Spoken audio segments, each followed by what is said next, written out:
Okay, hey guys, here it is. It's me, it's Court. Yankee T News, baby. Saturday night. Saturday night, of course, is always special. So Jason said he'd be along in a few minutes. I suspect the others are going to be busy, so it may just be Jason and I. Now, while he's working his way over here, what am I going to pick on first tonight? I didn't put him on the list, but I do have to bring him up. So this is a gentleman named Hassan Piker, who apparently has been tagged as a rather unique influencer because he calls himself an Islamo-Marxist. Now, I'm a little unclear on how you square the two.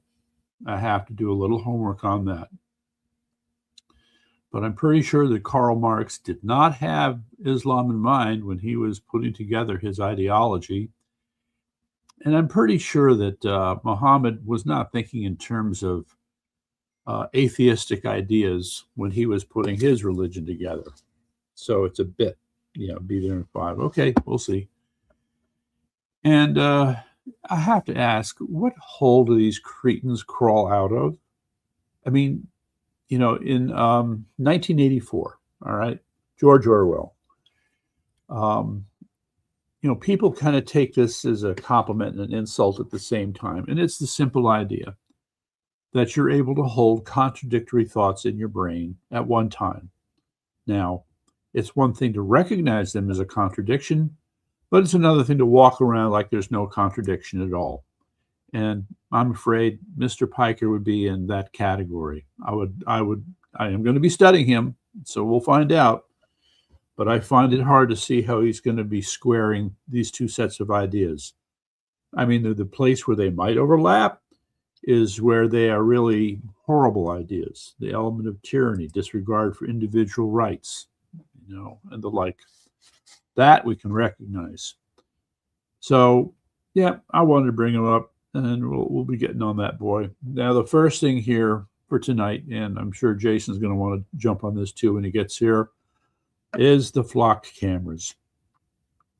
So I have a few tidbits on this, but I just want to point out that there is a growing, quote, I don't want to call it that, but a, quote, vigilante movement around the country where people are taking it upon themselves to eliminate these cameras. They have 23 states.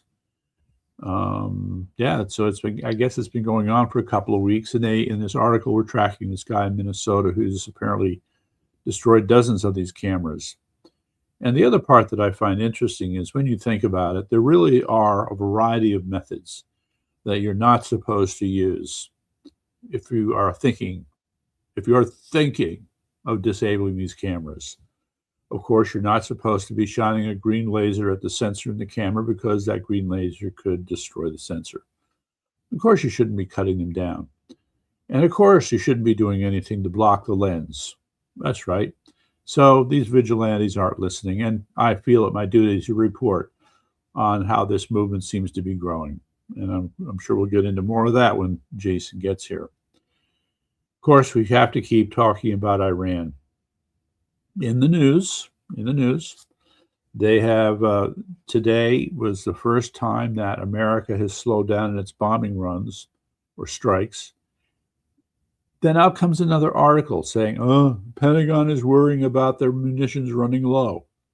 Well, I mean, from what we're being told, there have been a lot of strikes, but they're not, well, maybe they are that extensive and they're not telling us.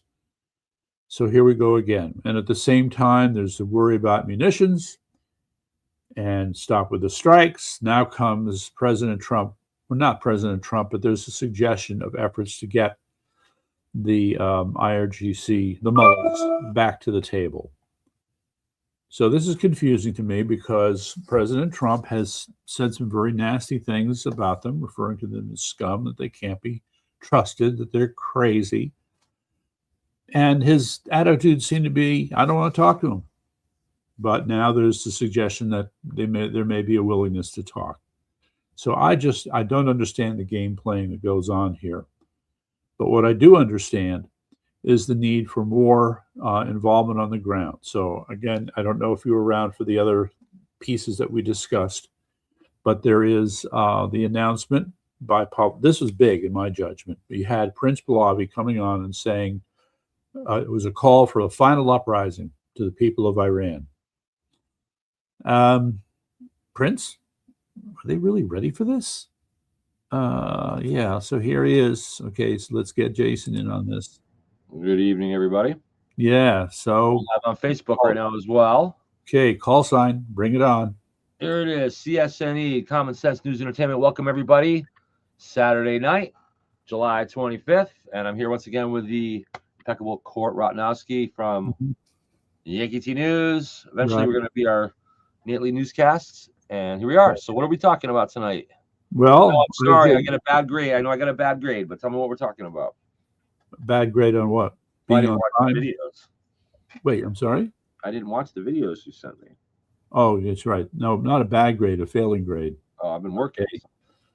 Okay, well, I mean, even if you sneak a couple of minutes just to get a sense of it, you know, even if you try to put together your own Cliff Notes version of what's in the video. So, all right.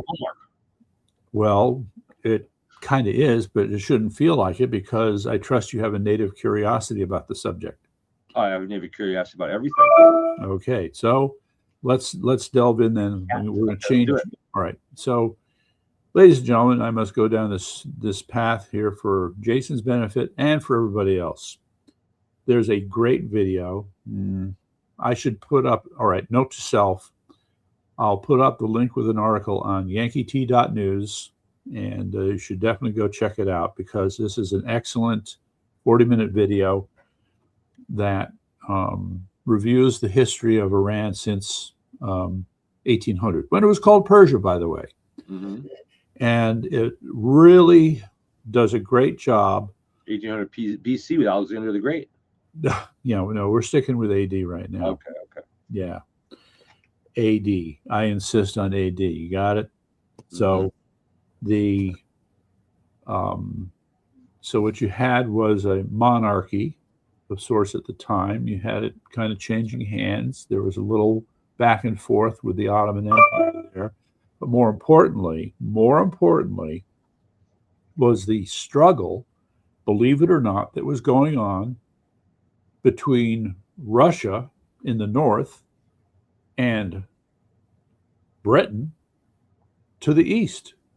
Okay, so remember, back in the 1800s, India was the crown jewel of the British Empire. That's correct. And 1948, I believe. Right, so the edges of that empire extended to Iran. Now, so while on the one hand, we could not call Iran part of the British Empire, both Russia and both Russia and Britain were trying to, quote, cut deals with the existing power structure in Iran. And this process, this was a way of, you know, it was referred to as the Great Game, the battle between Russia and UK as to who was going to be in control, at least of that region of the world, which was seen of strategic importance.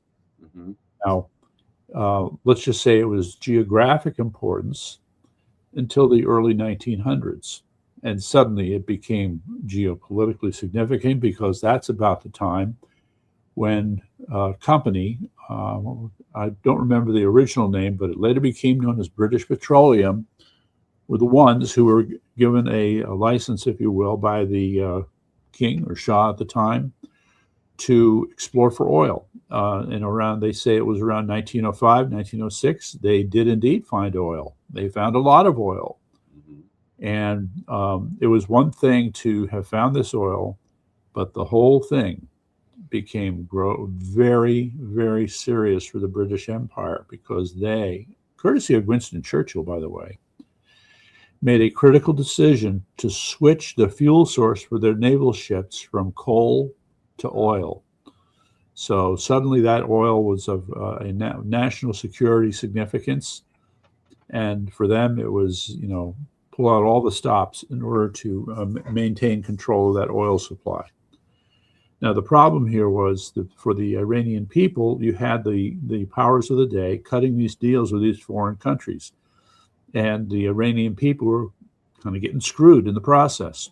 In fact, I mean, as an example, the royalty agreement was that the Iranian government only received 16% of the revenues from the oil. Okay, so the other 84% went to Britain. Talk about empire. It's a lame deal. Yes, and some would say, if you're looking for an example of how colonialism and imperialism screwed the rest of the world, that's probably a pretty good example right there. Mm-hmm. Okay, so there was back and forth on this. The dates start to get a little fuzzy, even as we're getting close here. But you had, there was a young man who we knows the Shah of Iran. I mean, he was 22 at the time when he was installed as the new emperor because he was more friendly to Britain. Mm-hmm. However, there was another guy named Mossadegh who really was of the people. In a sense, he was a populist candidate. And by the way, if you take that period of time in Iran's history from, say, I don't know, 1925 to 1955, 1960, or even just 1945, I see some very curious parallels with current American history. And it really does center on the idea that you have an elite that is in control of resources and they're not allowing others to have access to it. This is what's happening in Iran. And, as we've been waking up to the deep state and the growth of the MAGA movement, aka populist movement or conservative populist movement in America, you can see that there is, a curious similarity there. So anyway, so I just had to throw that in. And so now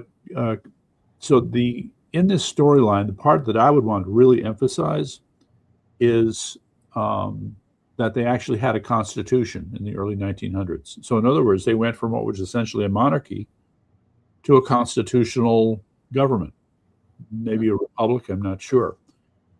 But, when we're sitting here around scratching our heads, and I'm complaining about how politically weak Iran is, we have to remember there was a time when, quote, a domestic political culture was developing very nicely in the 1920s and 30s. But these other machinations, with the interference from the British Empire and ultimately interference from the CIA when they had helped to get rid of Mossadegh and bring back the Shah, I think did a lot to weaken that domestic political culture considerably. So just a quick review. Now, you remember the Shah got kicked out because the people were getting upset with his corruption. I mean, this was an extension of what I'm talking about. The Shah was still guilty of cutting too many deals with foreigners and was working against the interests of the people of Iran. And, by the way, this was happening at the same time that he was trying to westernize the culture. Screw the hijabs, screw the Islamic dress.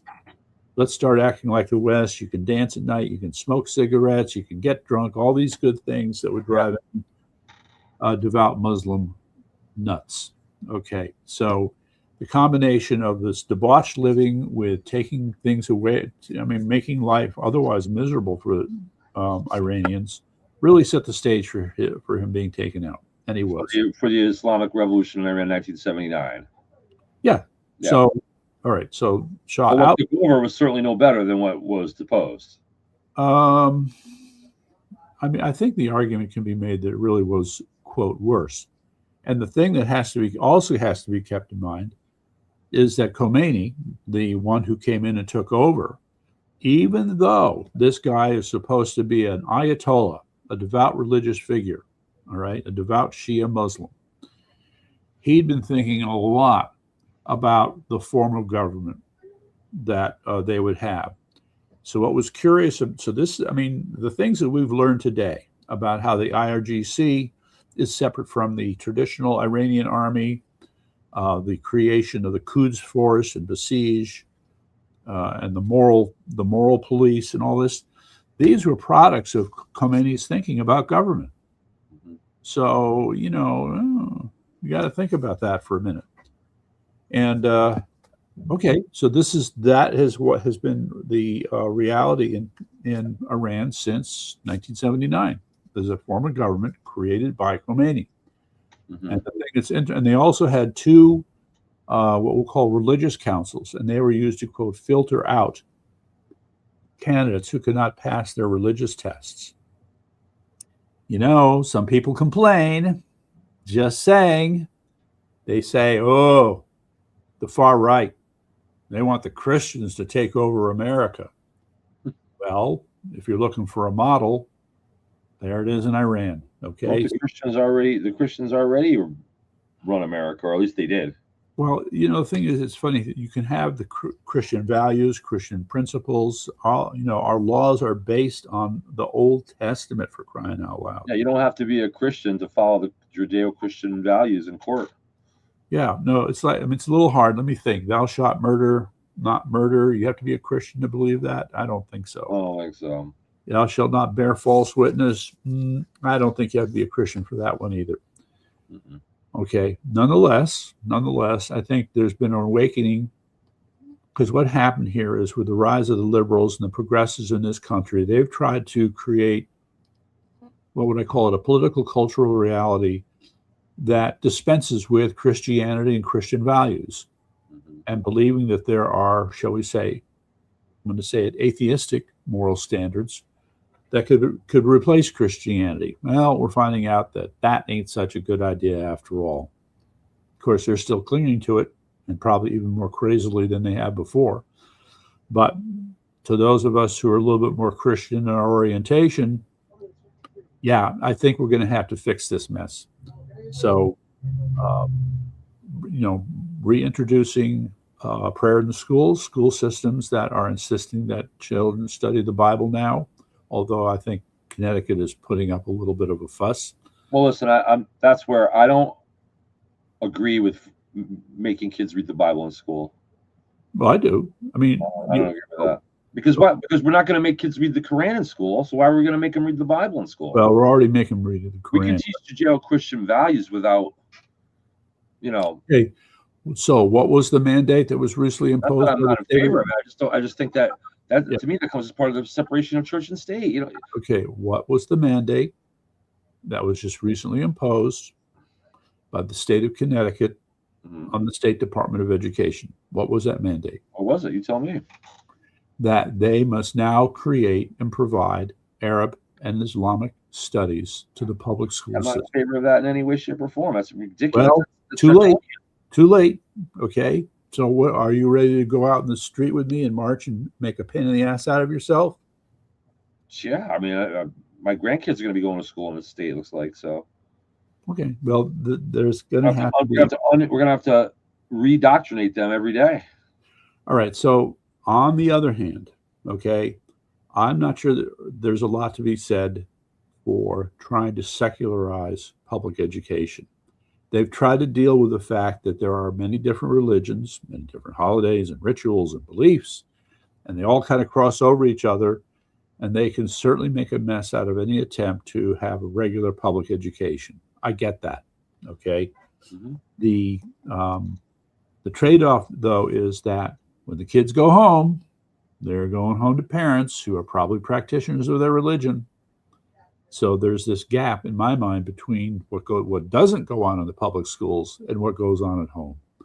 So there is a need to square that, as far as I'm concerned. Well, I think even in our early history, we taught Judeo-Christian values in our public schools, but I don't believe there was Bible study in our public schools at any point in our history. Was there?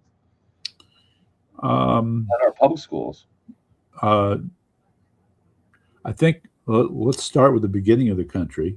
Mm-hmm. There was certainly Bible study at the beginning of the country. Sure. I would have to research it, but there would have been growing pressure by the progressives in the early 1900s to eliminate any sort of Bible study from the school system. And the big thing was, as we keep saying, whatever it was, 1960, when prayer in the school was eliminated, okay? And then you had this fight. And now they say came back with like a minute of silence and you can pray in your own way. Not all the schools do it. So there is still a conflict here over the role of religion in education. Sure. I come down on the side of more, not less. And yes, and besides, they, all right, the progressives have been imposing, they've been forcing Islamic studies on us anyway. I know when I go back, when I look at what my kids were learning in the early 2000s. So what if you have a Jewish student in the public school? You got a Jewish student in the public school, and you're going to make them learn Matthew, Mark, Luke, and John, and all the preachings of Jesus Christ. And okay, which by the way is an extension of the Old Testament, which is part of the Jewish tradition. So you're not okay. You're not really. What I'm getting at is you start introducing Christian values into public schools, you're going to get. And I don't care about the Islamic people; they can go screw themselves. But other legitimate religions in the country, like Judaism and whatnot, they might be a little upset about their kids being taught, that Jesus is the savior, that kind of thing. Okay, well, I'm okay with teaching verse and Bible, like studying the Bible itself as a document, but you have to deal with reality here, okay? And I'm trying to leave it out. It's not going to make it. So I'm just going to, all right, I can't show it here, but this book, Wide as the Waters, which Eric has been harping at me to get, I finally got it. So it's the story of the English Bible and the revolution that it inspired, all right? I think there was one exception, the Calvinist Bible, but otherwise, I think public schools should be about history, science, mathematics, literature. History is history, the history of religion, for one thing. Yeah, you do the history of religion. I'm okay with that. Okay, well, history of religion is going to having kids reading verses of the Bible in the class. I don't think that's appropriate. Any religion. All right, you're suggesting that it's being read as if it was a part of a catechism, all right? If you were taking the catechism in Catholic school. No, I'm not suggesting that. But the point is these principles exist. Now, let me go back here. Let's not get sidetracked. Wide as the Waters dates to about 1600. There was a push to write an authoritative English version. This guy, John Wycliffe, was a scholar at Oxford University. And apparently he had written a book, a version of the Bible in English, but that was, quote, not good enough. So the decision was made by King James II, as in the King James Bible, to go ahead and do this. So here it is. This is the key part. In 1604, a committee of 54 scholars, the flower of Oxford and Cambridge, collaborated on the new translation for King James. Their collective expertise in biblical languages and related fields has probably never been matched. In the translation they produced, substantially based on the earlier work of Wycliffe, Tyndale, and others, which shaped English literature and speech for centuries. Understand that, all right, and this was finished by 1611, by the way, and I think it was people were buying these Bibles by 1615 or something. Just at the time I settled Jamestown. All right, do you need to be reminded? What is the single best-selling book every year? Probably the Bible. Ta-da! Okay. Every year? Every year. Even now in America, or is that worldwide? Even now in America. Okay. So the point is that despite, complaints about fewer people believing in God, fewer people going to church, there is still a substantial core, all right, of Americans who are Christians. 70%, I believe. Okay. And for whom, the other 30% may find themselves in the middle of revival. You never know. That number was 90% though in 1970 when I was born. Okay, yeah. So there's been a problem, but I mean, there's a sense. There's another book here I'm holding on to, which I got to look at. It's called A Church in Crisis. So this is about the conflict between the Protestant and Catholic Church. It continues to this day. Problems within the Catholic Church, whole other subject, right? Okay, but the point we need to make here is that the King James Bible, shaped literature, shaped politics, all right, was an essential part of the historical trajectory of America from the day that it was formed. And the point is that when this English translation was created, this was the part where now people were on their own, sitting, studying, thinking about, debating, communicating with each other what the Bible was telling them. And gee, guess where it kind of made them land? In the world of liberty, okay? All right, if the idea is that you have to think for yourself in order to understand the Bible, maybe you have to think for yourself about how you lead the rest of your life. Okay, so that laid the foundation for what we need later know as the American Revolution. Laid the foundation for the consent of the governed. Okay, so, I mean, there were other components like John Locke and his writings and others, but the point I like to make is that there was a confluence of all these ideas that converged in the 18th century, and then coupled with all the bad actions by King George III and his father, that set the stage for the American Revolution. So it was the ideas and his bad actions meeting together, and then the Bible served as a guide. Okay, I have to say it. Everybody who was a part of the government in the early days did have to take a loyalty oath as a Christian. Okay. Now that's been since technically dispensed with, and in its place we have an oath of office. So, you can't understate the importance of the Bible in this period of time and how it shaped this country, and it still shapes it today. And then there's another insight to grab onto here, which is that you have to realize that things that are happening today are going to be resonating with events 300 years from now. Mm-hmm. Something to weigh. If you make it that far. Well, yeah, I know. Eric and his morose worldview. I mean, seriously.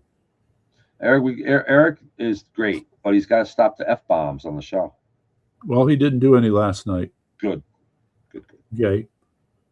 And we're a family show. Yeah, could have fooled me. Anyway, all right. So I made my point there.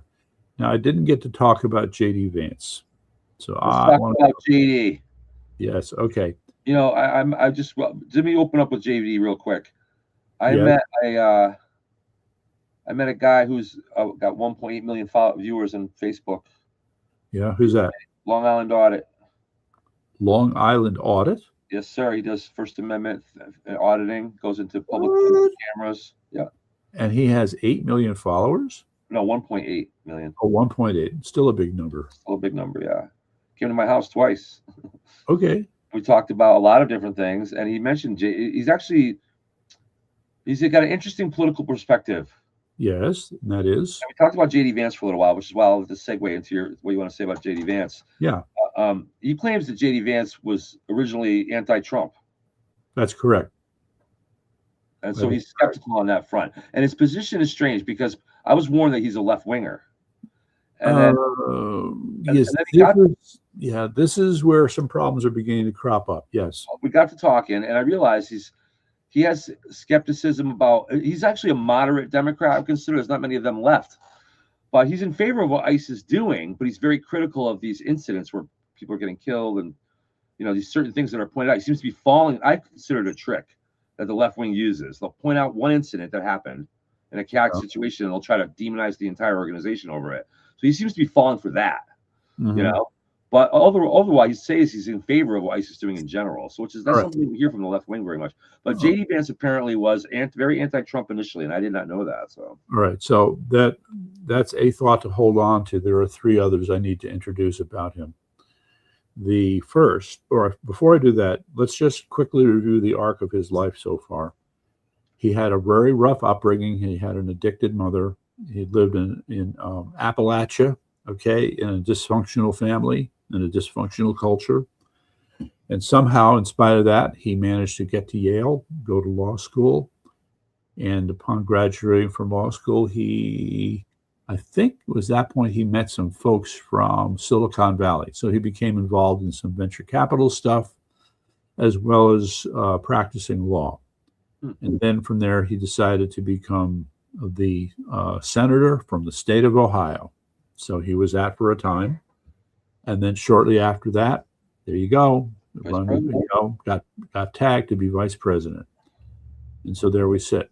Now, in that arc of his life, there are some moments of significance.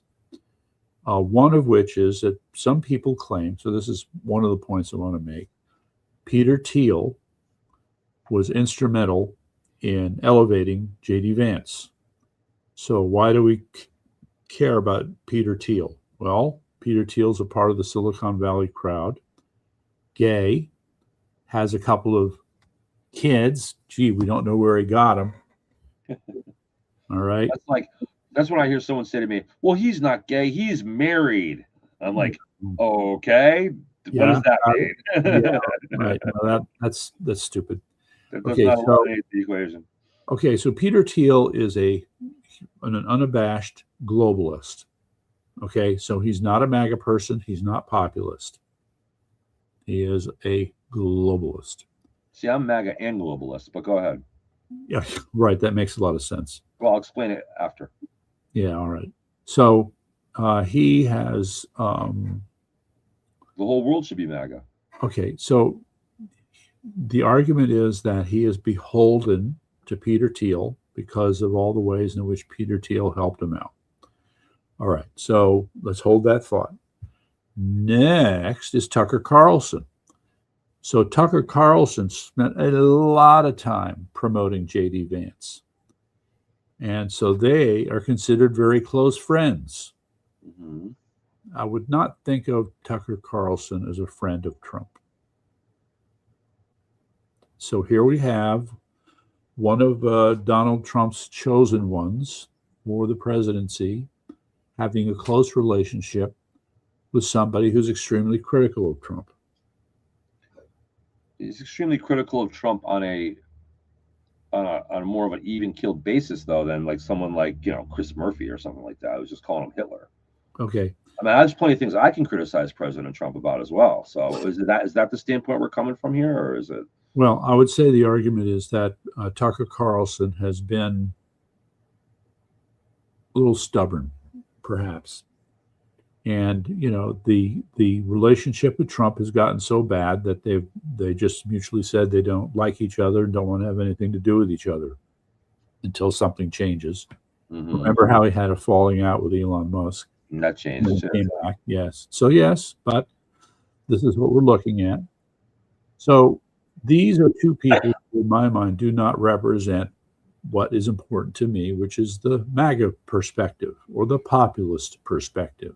Mm-hmm. Now, the third thing I need to bring up, which is a little bit more difficult, is that this is a real thing. You may find this hard to accept. There is a definite philosophical community working very hard to build the intellectual basis for fascism. Mm-hmm. Fascism is a nice word, according to them. Mm-hmm.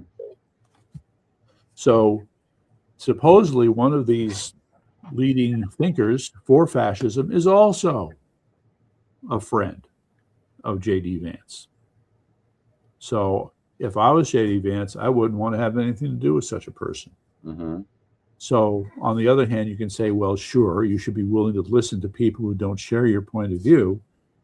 But I don't know. If you've got somebody who's really not down with individual rights and liberties and sporting ideas that violate the U.S. Constitution, you're gonna want to keep that person at arm's length. Yeah, I would. But this doesn't seem to be what he's doing. So, so these three things concern me with respect to J.D. Vance, and he has said that he has more of a moderate position. Now, oh yes, and he was in the Marines too. Can't forget that. But I'm pretty sure he was enlisted instead of an officer, and that actually may be more important than it seems. I think Steve Miller should be the next president. I love that guy, man. Yeah, I would definitely put him high on the list. I would. Yeah. He don't fool around. Yeah, but how should I say this? You're just saying is once Trump is gone, we're screwed. It depends. I mean, I'm pointing to Marco Rubio as possibly a better choice. I like Marco Rubio, and I find my leaning. I mean, with these points that I've just raised, I find myself leaning more in Marco Rubio's direction. Now, there is another thing that needs to be cleared up about Marco. The secret in the sauce with Marco Rubio may not be so much about him, but about the teams that he's able to build. And if that turns out to be the case, then he gets a whole lot more of my attention. He's the guy. If you know how to build effective teams, and you're all managing quote big issues like running Venezuela and maybe Cuba in the near future, okay, those kinds of managers are very rare.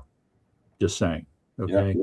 So he would, if that is the case, if there's anybody who's cut out for the presidency, he is. I would agree. Concerned. He would get my vote. Yeah. So this is Steve Miller. I'd vote for Rubio over anybody except Steve Miller. Right. So the thing is, Steve Miller probably not running. Look, I really like him too. He's strong in his views. And he's articulate. Yes. So, having a bully pulpit is a key part of being the president. So, no question there. The other stuff is where I need to see more evidence that I think Steve Miller could really handle the challenges if he's put in a position of authority. Thing is, he's always looking over President Trump's shoulder. He's always in there in the room. He knows what's going on. Mm-hmm. Okay, so if anything, he certainly has a feel for what happens on a day-to-day basis. Okay, yeah, he's a no-nonsense guy. Yeah, I like that. Yeah. So, where do I go with this? It's called Stay Tuned. I've made my cautionary remarks about J.D. Vance. So there you go with that. Don't you think he's probably going to get the nomination? Well, a lot of polls still favor Vance over Rubio, but the gap is narrowing. Just because he's the vice president, that's a big thing. Well, yeah. But, one of the other criticisms is that Vance really has not acquitted himself well. Here comes the cat. Kind of like the cat butt over there. He has not acquitted himself well with respect to the negotiations with Iran and the bullshit over the memorandum of understanding. Okay, this was supposed to be his lead project. And we shouldn't be surprised because we know that he's dealing with a bunch of bums who lie through their teeth and have no intention of honoring anything. So why should we hold that against J.D. Vance? But some do. So, yeah. So when it comes to Iran, can't we just take out some of the – I think all we have to do at this point is just take out some of the electric grid and a few more key bridges. And I think that'll be enough to – we're almost there. I really think we're almost there. But we're not doing enough to shake up their major infrastructure. You're echoing the title I had one of the other nights. Iran, are we there yet? Like the kid in the back of the car, are we there yet? Are we there yet? I feel like we're getting close. So that reminds me of a little side story I could tell you. In 2010, I drove my two little ones to Disney World in Florida. We drove there. Mm-hmm. And we get to we're not even out of New York. We're not even in New York City yet. Okay, we're driving to Florida, and they're like, "When are we going to be there?" They're 7 and 5. They're 6 and 8 years old, right? So, when are we going to be there? Oh no, what am I going to do? So I turned around and said, "Don't ask me when we're going to be there, please. We have a long way to go. I'll let you know." So we get to the Florida state line. Yeah. And I'm like, "Hey, look, we're in Florida. Disney World. When are we going to be there?" So for 5 hours till we get to Disney World. Oh, jeez. When are we going to be there? That's pretty low down. So when are we going to be there with Iran? What do you think? Are we going to do this before November, or is this? All right. So let's look at what I think. Can we get this wrapped up by November or not? What do you think? Yes or no? It's an easy yes or no question. What do you think? All right. Well, the answer is no. As I've said before, and I think as the days pass, my own prediction is looking more and more correct. This is going to be going on well after November. There won't be any real resolution. What I think we're going to see is that there will be more, what am I looking for? Ground activity. You'll have guerrilla movements and other things going on. There'll be more cats sneaking around. Cat's part of the special forces. Yes. So they wouldn't know what to expect as a result. So there'll be the level of what we'll call domestic pressure on the IRGC will be significantly greater by 2 months from now. Mm-hmm. Will that be sufficient for them to feel like they're in trouble? Well, you're going to see the domestic pushback. And again, so where this breaks down for me is, remember that you have, according to some sources, a 500,000 man military. As we looked before the data, it said there's actually more of Artesh than there are of the IRGC soldiers. And the question is, now there have already been some defections, okay, but when you add it all up, it's still just maybe 1% to 2% of the total number of soldiers. So a defection of 1% to 2% would not be surprising under these conditions. It's when you start breaking 10 and 15%, now you got something to worry about. Mm-hmm. Which I think will happen ultimately, especially if they can't pay these guys. I heard that the economic squeeze is that they won't be able to pay these guys. And number two, Trump better not take the pedal off the metal again, like he did in April. Well, he already has. There are no strikes going on tonight. Oh, great. Okay. And like I was saying earlier, there's confusion. I mean, I'll call it confusion. I mean, there's enough different pieces of information for you to stop and ask, what is going on here? So part one, stop the strikes. Part two, a note from the Pentagon worrying about low munitions. Part three, talk of getting back to the negotiating table. Okay. But again, like some people say, ignore what Trump says, pay attention to what he does. So I'm waiting to see what he's going to, quote, do in this case. And sometimes, I mean, I could see after 13, 14 nights of strikes, maybe it's time to kind of do some damage assessment and get a sense of where you are. Yeah, for a couple of days or whatever, but let's get back at it. All right. So the other part, though, like it or not, is that yes, you do have Russia and China providing intelligence with their satellite network and other sources of information. Yeah, they're intelligence. They're telling Iran, "Oh, we got intelligence for you. You're getting bombed." Okay. Well, not just that, but also where to aim their missiles and hit us, which they have done. Okay. Right. And the other thing that's not being discussed enough is that there are at least one estimate showing that the Iranians still have quite a few of those Shahed drones, a substantial number, and they're still manufacturing more. So their ability to attack is still substantial. So why aren't we bombing these factories where they're building these drones? Well, we don't want to hurt them too much. Newsflash, maybe we haven't found them all. We know where some of them are. There was a description that I gave last night based upon this other video that I saw. It was very reasonable. So we have these drones that do loitering, right? They can stay up in the sky 24 hours more. Yeah. And all that time, they're just taking video clips of what's going on in certain targeted areas. Mm-hmm. So let's take two tunnel entrances into some mountains, and you're following them. Well, one, there's not much activity. Maybe that's a decoy. The other, there's activity. Maybe that's the real one we need to hit.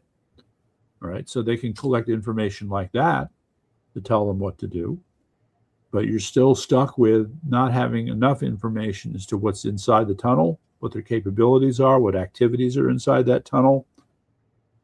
And again, I repeat, they probably haven't found them all. Okay. It's not hard to imagine. You look at these mountains, and we haven't found them all versus saying they have a substantial stockade left. That sounds like we haven't found very many then. Or maybe not many. All right. That's all possible. So time is needed to keep hacking away at this thing. But of course, one of the realizations was that over the last 2 months, the Russians and Chinese have supplied Iran with a lot of gear that replaces what was destroyed in March and April. So it didn't take long to replace that lost equipment. That's a problem. So Iran is whole again? Iran is what? Iran is whole again? All the damage we did didn't do anything? I wouldn't say whole, but they're able to punch back. So you're still stuck with this problem. And let me just throw another one in here. Dark night. Okay, what about it? It's the name for a weapon system that America has. Okay. Yeah, hypersonic missile. Oh, okay. All right. Now, or should we say? Are you talking about like where people are like, sonic warfare?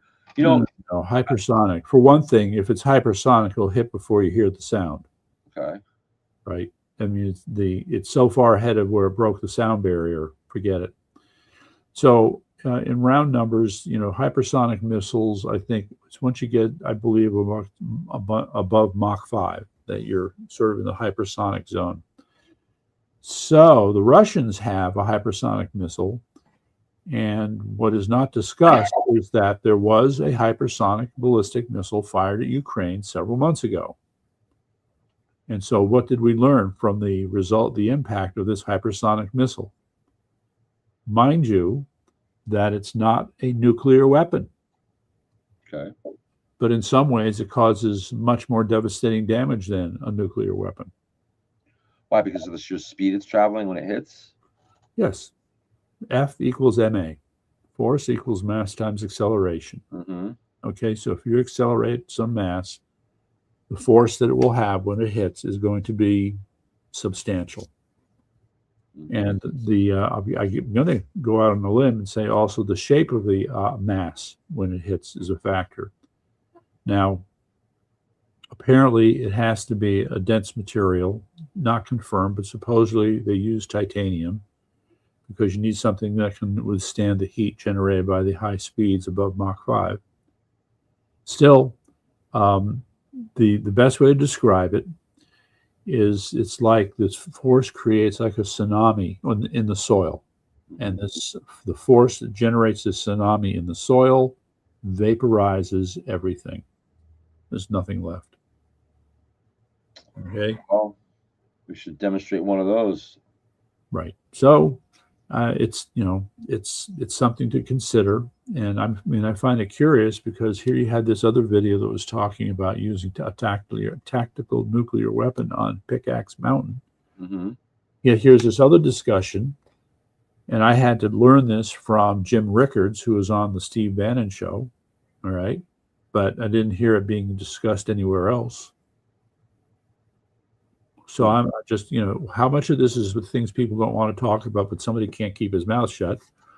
Or is it, let's drop a little hint over in this corner and let people deal with it later on? I don't know. But you hear these things and they're logical, they seem plausible, and you can create this scenario in your mind where something bad is going to happen probably soon. Well, I still have a hard time accepting and understanding why we are supposedly the strongest military in the world by far over anybody, yet we can't polish off this little bunch of sand dune goofballs and a freaking First of all, they're not little. They're fairly little compared to the rest of any other. What do you think their rank in military in the world is? Do you have any statistics like that?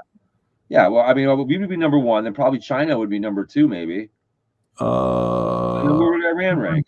Yeah, well, Russia has quickly been embarrassed by the fact. I mean, Russia would have been considered number two. Not anymore, probably, after all the depletion. Okay, so the point is that there is offensive and defensive capabilities, and if if you're trying to describe the whole thing, tanks, armored vehicles, jets, naval ships, submarines, all this good stuff, and then try to rank Iran against the rest of the world, they're probably not going to, a little bit better than middle of the road. But remember, the population is 92 million. Mm-hmm. Remember, when you take the map of Iran and you superimpose it over America, it takes up the eastern half of the country. Mm-hmm. Okay, Iran is big. So is it half the size of our country in area of the continental 48? Let's do the internet search here. Yeah, check it out. We'll even throw away Alaska and just let them Compare it with the continental United States. I'll put it in continental United States.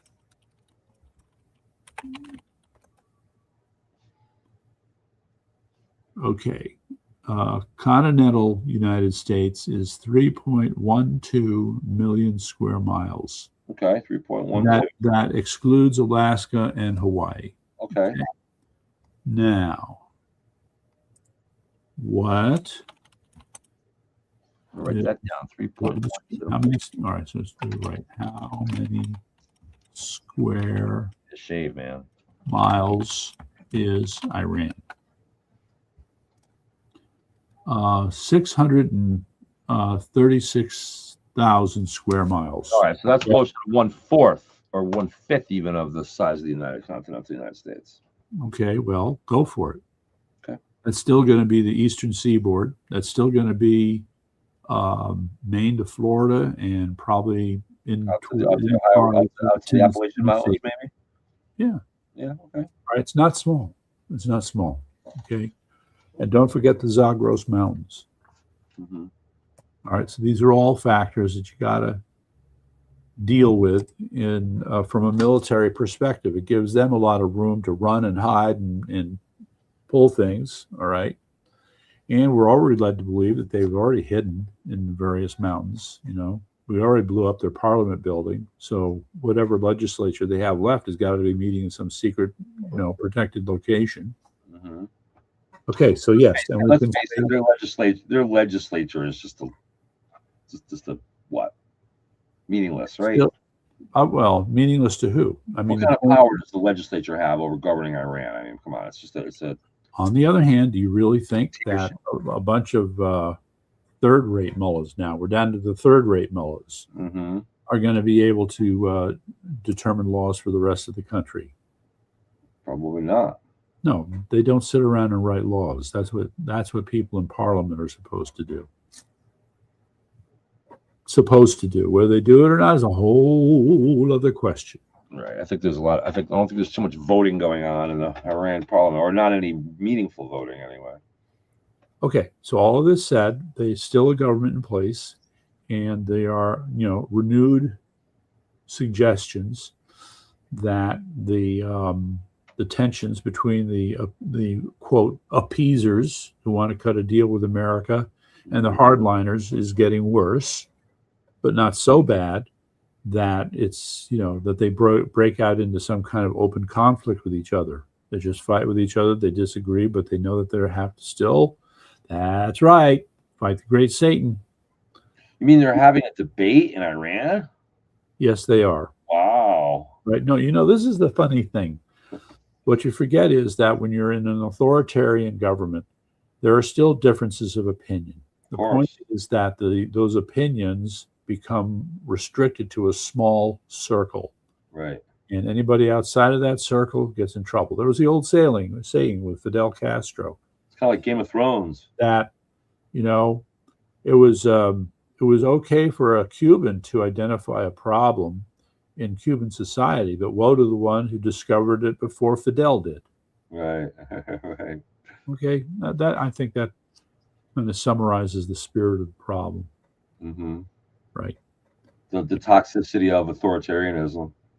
Right. So what are you doing tomorrow? Tomorrow I'm going to,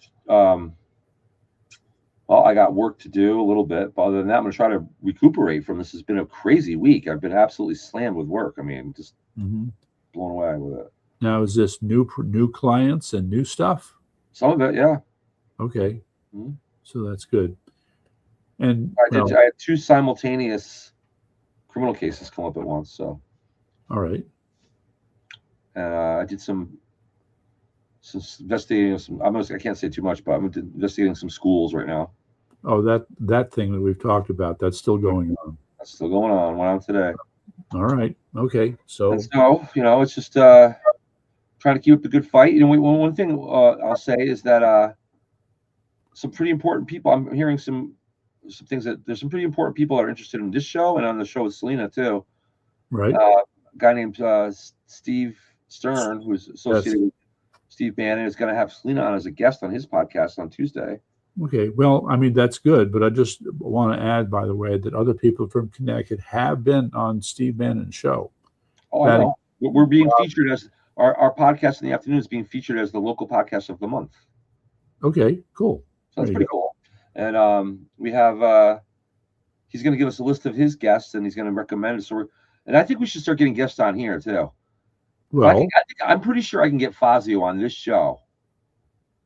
All right. Well, Fazio on here to talk. He'll have about 20 minutes with us. All right. Well, I'm in contact with Pam Salamone. She's willing to do it. Oh, Pam. All right. Yeah, she's his campaign manager. Yep. Okay. So let's get Fazio on here. I know Selena and I are probably going to have him on. We can get him on here too. Okay. I even told her, I said, look, we'll let it be his form. We'll let him talk his game, but I'm gonna ask him some tough questions. Mm-hmm. She said she understood. So. Right. Well, I would say that, this would be interesting because if anybody, I would say, has been harshly critical of Mr. Fazio, that would be. Well, me, for one. Oh, no. I think the prize goes to Eric. Oh, Eric. Yeah, absolutely. Yeah, he's not happy. Well, I have a lot of serious questions for Ryan as well. Right. So maybe he won't want to come on. Yeah, well, I mean, I promise you, I would let him talk, let him do his form, but I may bounce off with some tough questions, and she seemed to be okay with it. So. Strong supporters with tough questions. Yes, that's right. That's what it is. That's how he needs to see it. So, like the day that Ben Proto grabbed my phone. Yes. This is how I know that I'm a natural journalist. Jeez. He grabbed my phone, and I'm like, "Can I have my phone back?" He's like, "Yeah." As soon as he lets go of my phone, I get back into focus. Yes. I didn't have any haw about him grabbing my phone. I went right into the questions. What do you think about John DeBarros? Blah, blah, blah. I went straight into the questions. All right. No fooling around. Okay. Well, but did you really get an answer? Although sometimes he answered me. He gave me generic answers, though. I see. He also volunteered to come on the podcast as a guest. Imagine getting Ben Proto on here as a guest. All right. Well, he's done that. I interviewed him for a long time back after the 2023 election. Okay. 2024. I get confused. You interviewed him on here?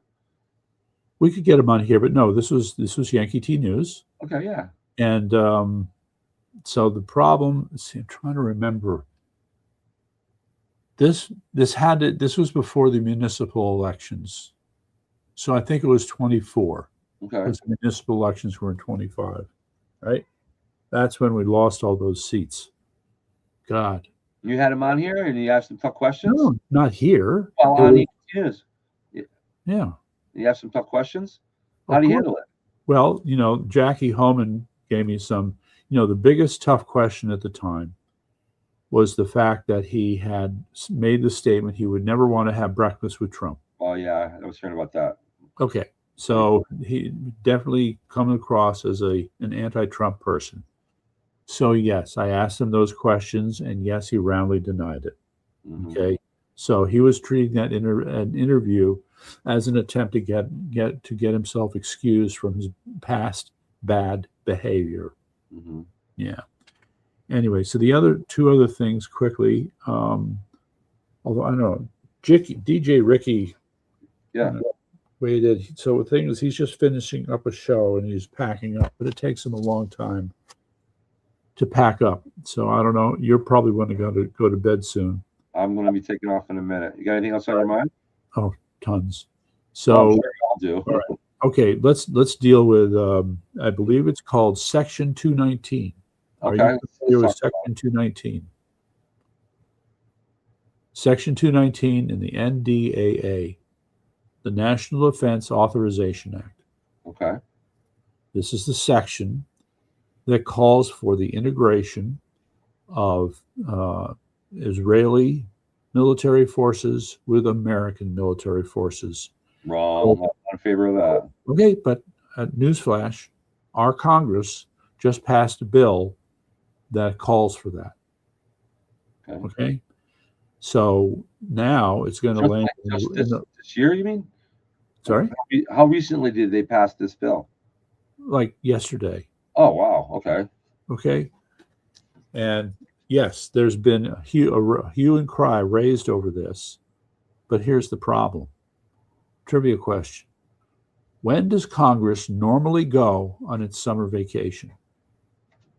Oh, June, July. No. How about August 1st? Okay. Okay. And then they come back just before Labor Day.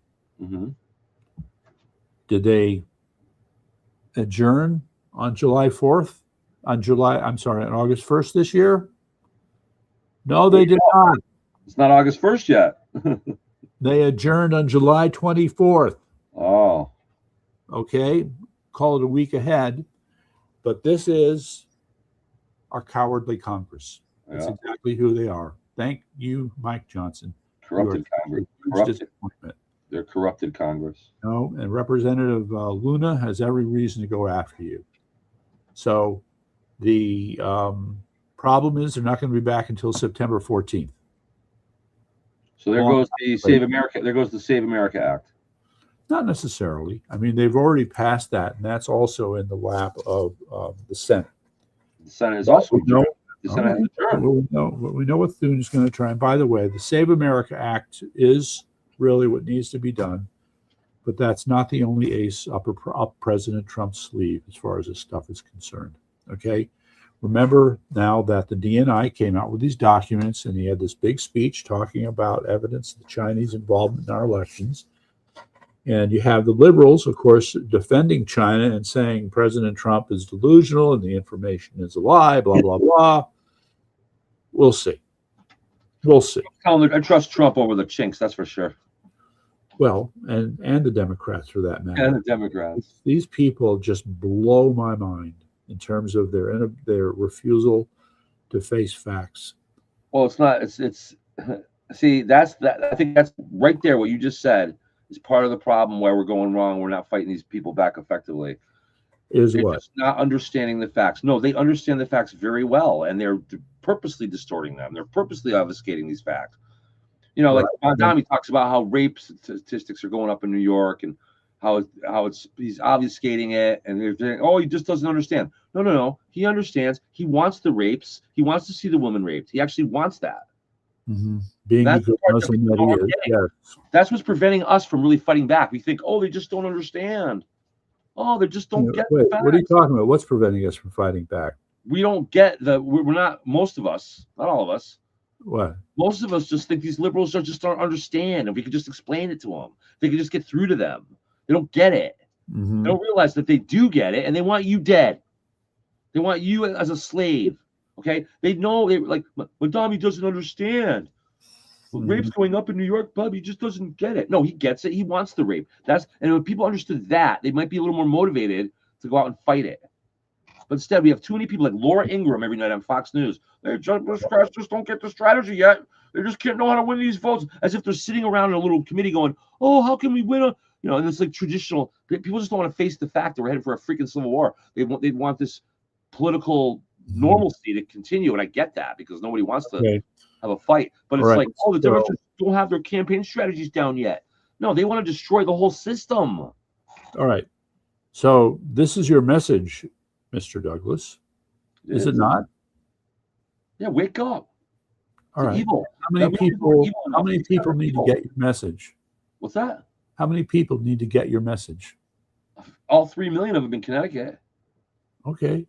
And all 250. How are we doing? I think we're doing fine. We're not doing enough yet, though.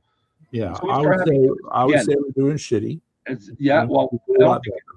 think the problem is until we have crowds that show up to protest the size of the crowds that show up for basketball tournament wins. Yeah. Then we're not going to get anywhere. It's really that simple. Right. Well, so this is almost an offline topic, but we should be looking at this community that's out there of people who say they can show us how they can build up our audiences. Yeah, and working. There's a lot of them. There's a lot of them too. It's going to happen. You say it's going to happen. Well, we have. I know. I just heard. We need to talk to these people and listen to what they have to say. We're making a lot of really good connections right now. My website's being built for the website for the CSNE is being built right now too, and we're making a lot of really good connections. You would tell a certain individual to deliver this website to you. I have, and I gave him a deadline too. And how's he doing? Well, it's only been a couple of days since I gave him the deadline, so let's give him a little time. All right. Well, we know that he's been sitting on this website. It's got till the end of July, or I'm going to have to get somebody else. Yeah. Well, okay, that's really it. Okay. And then we have we have Gabby, who's brilliant, and our website's going to have feeds on it, so we'll be able to have story feeds going on automatically, and this is and I also hear that there's a group of guys that have a gun or they work at they're in a gun club out in Colorado, and they're big fans of our show. They watch us every night. There's a whole group of them out there. Yep. It's like only shows it was one view on our feed, but it's the whole room 10 full of people sitting in the room. That's wild. Okay, I was wondering about that. Okay. We have a lot of appeal. We really do, and we just keep it up and improve. Keep doing the steps we're doing. I got hats, T-shirts, and things showing up in the mail any day now, and we have a lot of people people that are connected that are interested. So Selena's going to be featured, I said, on the Steve Stern Show, which is a pretty popular podcast. That'll get a lot of people watching us. So things are going to happen. Court, you and I, our content is great. We're covering the stories. Look out, everybody. We're coming. All right. So it's one thing to cover the stories. All right. It's another thing to. We're not only covering the stories yet. We're talking about them. All right. I'm thinking, how do we inspire people to action? Oh, yeah. Operation Red Hawk. All right. That's more than just delivering content. I'm doing it. I'm going to inspire people to action by. My way of inspiring people to action is by presenting them with a news network that will tell them the truth and tell them exactly why they need to, what's at stake here. Once you see real stories of really what's going on, you're going to be motivated to want to fix the problem. So, all right. Well, if I may borrow a page from Steve Bannon's War Room, okay, he brings on people who are, quote, doing it. All right. So if I mentioned Linda Sinkowitz here in Connecticut, she is foursquare involved in training people, in working with attorney generals in other states and doing other things to get them to clean up their voter rolls. She's someone we should get in here as a guest. Okay, well so she is but one example. Mm-hmm. And so, but in that case, all right. So if we're having someone like her come in, I would want to have large enough an audience to make it worth her while. All right. All right. Well, I'll have to put a number on that. It's a random number, but it's 10,000. Well, there's also an audience of 10,000, as in 10,000 people listening to us now, and say, "Here's Linda, ladies and gentlemen. We got to talk to Linda. Have a good listen." All right. So that's. I mean, if it's a couple people, no. Anyway, we have a couple of people. We have. I know we're not in the 10,000 range, but we have more than just a couple of people. Yeah, that's just hobby. I think it works two ways. Yes, having more viewers inspires better guests, but having good guests inspires better viewers as well. That's why I'm not going to hesitate to get Fazio on, even though. I think it's simply that we have to do a better job of promotion. I agree.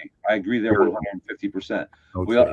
I agree with that 150%. But we also have I'm not going to let that shy me away from getting like Ryan on, and okay, if he wants to come on, but I mean. Oh, he will. If he asks, we can say, Ryan, well, we're working on the audience. I'm arranging it through his campaign manager. Yeah, okay, her. Yeah, I get it. Pam and I are buddies now. That's good. All right. All right. So, all right, I gotta go to bed, sir. All right, so you're gonna go to bed. I'm gonna hang out for a little bit more here. All right. Take us home. Show us the way. Take care, everybody. Have a great night. We'll see you all on Monday. All right. For Common Sense News Entertainment. Court's going to continue. Good night, everybody. Take care. Okay. Remember, the fight is always between the state and the family. That's right. And that is ever so true. All right. Well, so for you folks who are willing to hang in with me for a little while, I'm going to keep giving DJ Ricky a chance. I don't know. Let's see. We'll see. So, I just need to do a comparison and contrast. I don't know how many of you have watched DJ Ricky and I have at, but he's made his thing is that there are other people out there, the hidden secret others who are really in charge. And so he's not the only one with that point of view. Now, my reaction is when I look at this is that there is never any one person who's truly in charge. There's always competition. There are always people maybe collaborating in some sense, but even when there's collaboration, there can be conflict over which point of view will prevail. Okay. We could be looking at people who have decided that they hate this country so much that they can at least work together on destroying our country. And on that fine note, let's understand that the concept of destroying this country can take on some very subtle and, dare I say, nuanced features. Transgenderism, that's right, is a silly idea that you have a few people pushing as hard as they can. How many countries around the world have people pushing transgenderism? I think maybe in England, maybe. Not going to find any in South America. Certainly not in Africa. And parts of Europe, maybe France, maybe Germany. But again, just a few compared to us. So this concept, we have been singled out, all right, as a target for this. And it's obviously intended to confuse us in terms of how we think about our own moral values. So it's not unusual. And then, okay, let me take the other one. The other one, oh my goodness, let's see. This would be a moment where I wish Eric was here to work on this too. But I'll state the obvious. We have seen so many churches compromised by hanging out of their in front of their church the different variations on the LGBTQ flag. And they have, so it's been a great dividing. It's almost like a culling. And certainly there's some people, myself being one of them, looks at those churches and saying, if there's any example of somebody following a false prophet, a false prophecy, a false teaching, that flag pretty much tells the whole story. And so how do you square the idea that, oh, Jesus loves everybody? Well, he does. But what did he say? Go forth and sin no more. I'd say everything that they're talking about is definitely an example of sin, as is understood in the classic Christian sense. But we don't have a really good discussion about that as far as I can tell. So, but we need one. So this is another example of an effort to confuse Americans, confuse American Christians, and to try and weaken our values. And yes, we've heard this a million times too, right? And here I go again. You look at these man in the street interviews, they just keep coming. Oh my God. I couldn't believe this one. This girl, she was probably 18 or 19. And so she was asked about, who did we fight in the American Revolution? Not a clue, right? When? Not a clue. And the problem is you keep finding people like that. So, all right, well, my answer is, and I'm working on it, is to start holding my own classes and try to encourage kids to learn about our history. And, the thing is, I maintain when you start to, quote, get into the weeds on American history, you actually find some very interesting, fascinating stuff. So it's definitely worth it. And it's certainly a way to generate interest. So hopefully I should be coming out with something soon. And now I'm digressing. There I go. I'm sliding. Whoa, it's going off the rails. Okay. In Connecticut, it's very interesting that in spite of the crap that is happening with the anti-homeschooling bill, new academies continue to show up. Parents continue to take their kids out of the school system. And the best part is that when you look at the discussions among the various, or I'll give you one example. Milford, Connecticut.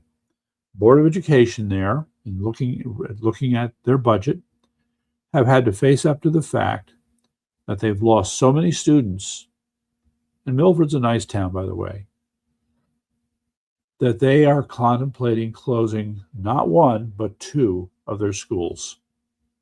That would, in my mind, would almost constitute a collapse in enrollment in the Milford public education system. Now, as a sign of hope, besides homeschooling, there are some schools, called the parochial schools, that still adhere very strongly to what I call a classical curriculum. The two examples in my area are Xavier High School, which I think is in Middletown, and Our Lady of Mercy, which I think is nearby. So a lot of the kids who have been taken out of the public school system have ended up over there, and as well as others who are doing homeschooling. And enough of this has gone on that the teachers' unions in Connecticut finally had to call up the legislators and say, you've got to do something. Well, yeah, they sure as hell did something. They made up a bullshit story about homeschooling being involved in this sad case of this child who'd been held prisoner by his mother. How does this stuff happen? And then finally died. Okay. Meantime, a little bit later, what do we find? DCF, Department of Children and Family Social Worker, comes by, checks in. How's everybody doing? How's the kid? He's fine. An hour after she leaves, the kid commits suicide. Maybe DCF is not doing such a good job. Okay, just maybe. So when we look at what is happening with this law which has been passed, I think it's reasonable to ask what kind of insanity has been unleashed. We've gone from one of the most welcoming states for homeschooling to one of the worst states for homeschooling.